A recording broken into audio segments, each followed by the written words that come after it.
Hey guys, how you all doing? This is basically, hey, I'm awesome, and this is basically my movie review of, yes, Dawn of the Planet of the Apes, the sequel to Rise of the Planet of the Apes, which came out in 2011. This is coming out in 2014. And yes, let's just get to the review, shall we? Well, basically, for me, first thoughts, the movie was absolutely amazing. Just great CGI motion picture.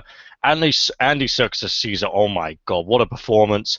Definitely deserves an Oscar for these performances as Caesar, as Gollum, and everything. It's just incredible. And it really shows you how far movies have come, basically, through this time. So let's get to the movie, basically. And basically, okay, the movie's. And also, by the way, before I get to it, as you can see on the title, with spoilers. So if you have not watched the movie, obviously go out of this. Don't continue watching the video. Like if you're watching it live or even when the video is up on the channel, don't watch it. Basically, just go watch the movie and then come back and watch the video when it's uploaded. If not, if you don't mind spoilers, then okay, watch. That's cool. All right, let's do the movie. Well, basically, the movie starts off with basically, it's good. There's some continuity. It basically connects to basically because if you remember in the mid-credit scene for Rise of the Planet of the Apes, there basically was the guy who was he was gonna spread the disease by accident, and then you see all the news at the beginning of the movie now. Hell, you even see Obama, Jesus, and basically you see how the world fell apart of humans. Then you finally see the apes, and it is so cool. You basically get to see the apes when they're hunting, the way they hunt, the way they live. You see Maurice, basically, who you saw in the first one. He had more of a bigger role in this one, so it was really cool. Caesar was really a cool, honorable, respectable leader. Basically, he had a son, he had a wife. Everything was crazy. Koba was actually, actually, if you remember seeing him in the first movie, because he got tortured and everything. He was a bit, wacko, basically. But, he was on, him and him were best friends. Everything was cool. But then they basically, in the woods, one incident basically changes that. Basically, a human runs into Ash and also Blue Eyes, the son of Caesar, and and the guy shoots Ash because he was afraid. And then all the apes swarm. They literally just come running to where the humans are, and the humans have to run. And basically, Caesar basically tells them to go, and he actually talks, which shocks them, because obviously, as you know, not all of the world actually knows that apes can talk and everything, and that they're evolving.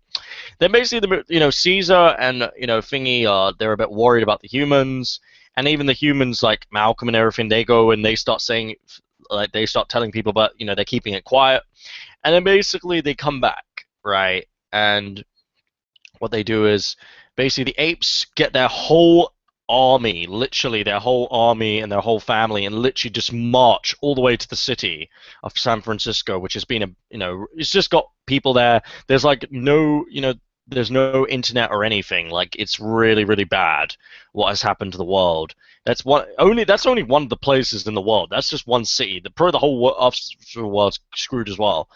But yeah, basically, also to continue Dawn of the Planet of the Apes, basically, yeah, Caesar basically spoke, which shocked everyone. Great continuity, by the way.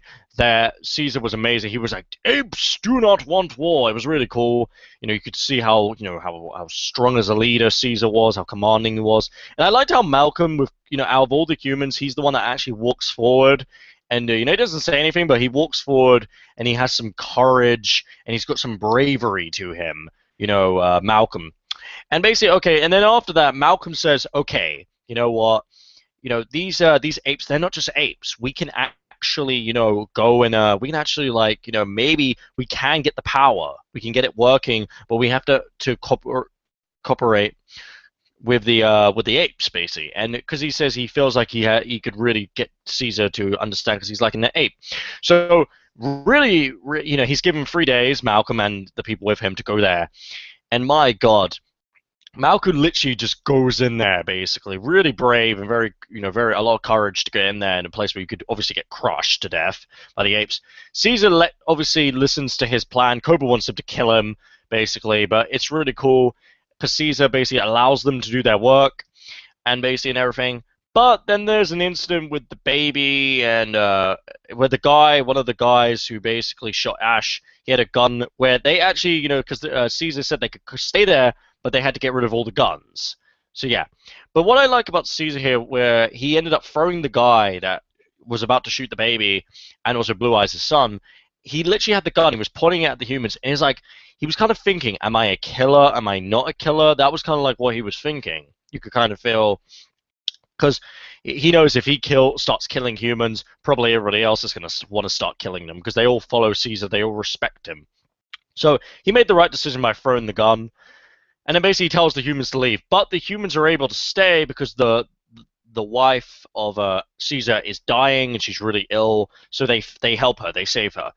Then, but also while that's happening, Caesar basically, it's really funny. Koba ends up going to the city and finding the armory and the guns and everything. And then that's when he starts to go psycho.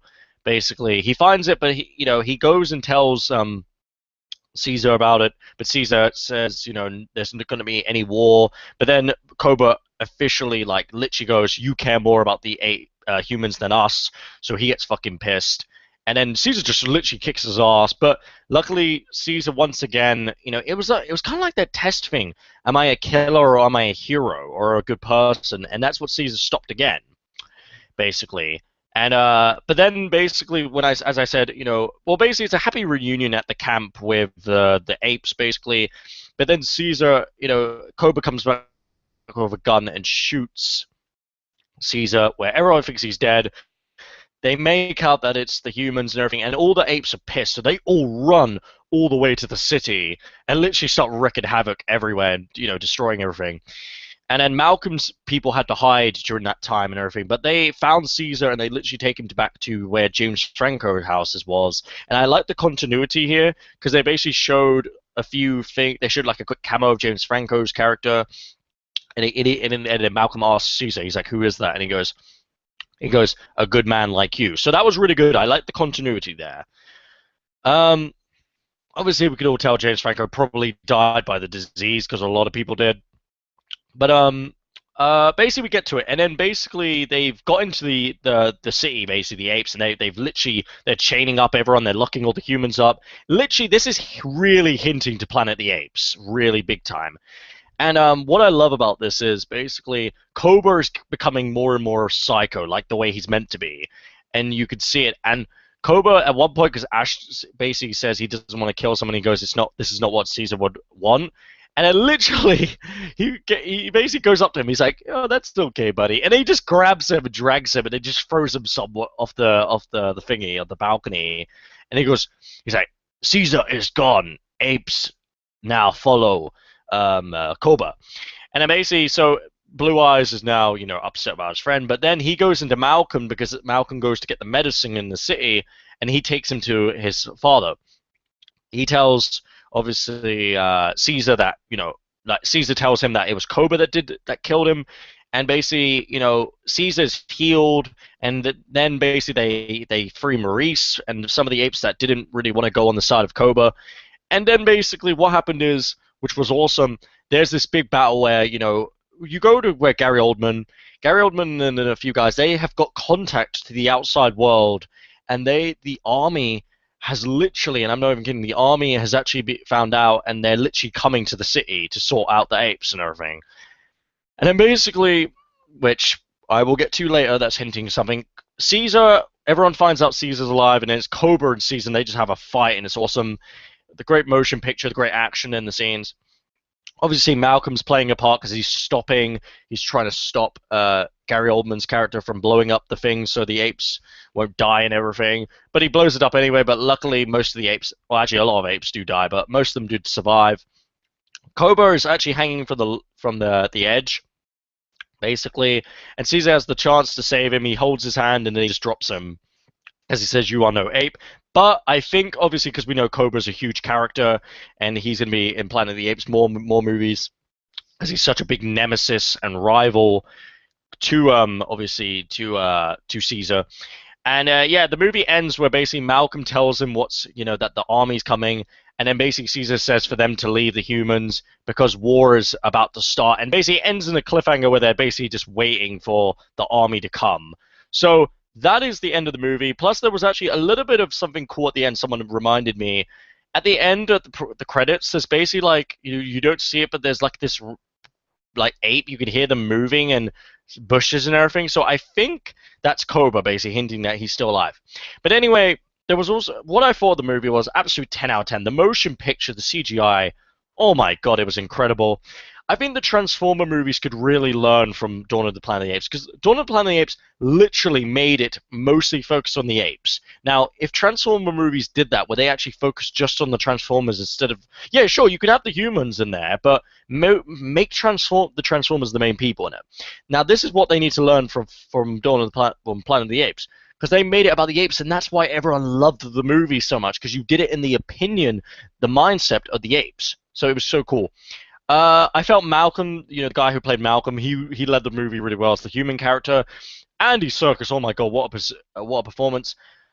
Cobra was a great villain. Oh yeah, he lived up to what he's meant to be, so that's great. I can't wait to see him again. I think obviously the way they ended it, obviously because they need to have the war, and that needs to be global, where the apes take over the whole planet basically. And then obviously we have the true Planet of the Apes. So I think the next one in 2016 will be called War of the Planet of the Apes probably, and then the second one, the fourth one, I mean, will probably come out in 2018 and be the last one and be called Reign of the Planet of the Apes probably. So basically, guys, my rating 10 out of 10, absolutely loved it, and I recommend loads of people to go watch this movie. It was fantastic and great, and I will definitely buy this on DVD. And I still haven't got Rise, so I will definitely get that too. So basically, guys, and thanks for watching. If you were watching the video live, thank you so much for watching. If you're gonna watch it when it's uploaded on the channel, thank you so much for watching too. Leave a like and comment for your opinions. Subscribe for all videos. And if you want to follow me on Twitter, Mehmet7. And basically, yes, Dawn of the Planet of the Apes is one of the best movies of the year. I really enjoyed it. It was something completely new and fresh and unique. And yeah, I recommend it to everyone. So bye, guys. You're awesome.